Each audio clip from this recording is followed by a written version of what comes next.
Hi everyone, my name is Jason, and this is a short presentation on the application of social semantic approach, or SSA, on an article regarding the Ukrainian-Russia conflict by the Global Times titled Mariupol Capture Could Be a Crucial Turning Point for Ukraine-Russia Conflict.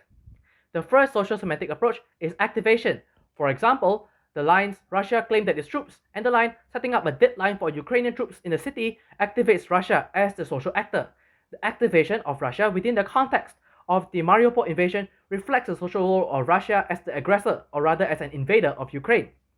The activation of Russia as the aggressor is further highlighted in line Russia gave Ukrainian soldiers an ultimatum. This portrays Russia as the activated and dominant power in the conflict. Furthermore, the line Russia has been targeting also activates Russia as the activated social actor that is pursuing further conflict with Ukraine by setting up elaborate plans to conquer them. Clearly, the activation of Russia as a social actor here portrays Russia as the aggressor of the conflict. Next, functionalization can also be identified in the article. For example, the line Azov militants, foreign mercenaries, and Ukrainian troops identifies and categorizes Ukraine army personnel as a social actor, identifies the groups that are involved in the conflict, and highlights their ties and allegiance to Ukraine. In addition, functionalization can also be seen in the lines Russian army's power, which identifies the Russian army as a social actor in the conflict and their social role in the ongoing conflict, as well as their ties and allegiance to Russia. My name is Nurfara binti Ahmad Chong, and I will be presenting about the passivation sub-branch from the inclusion branch of the socio-semantic approach. Firstly, let's look at Ukraine, which can be seen to be the receiver of the active action.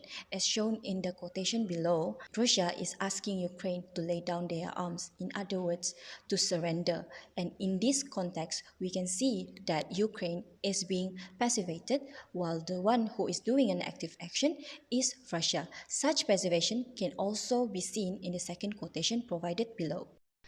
Next, in this line, we can examine that the passivated social actor is the Ukraine, as the one who would secure control is the Russia, and the one who would be controlled is Ukraine.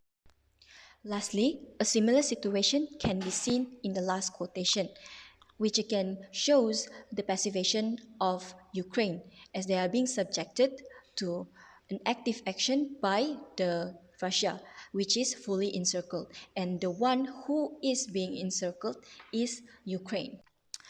To sum up, the passivation of Ukraine in the article is to let us readers be aware of the current situation of the conflict between Russia and Ukraine, where Russia is the active aggressor and Ukraine is a victim who got cornered and left with limited option in the conflict. That is all from our group. Thank you very much.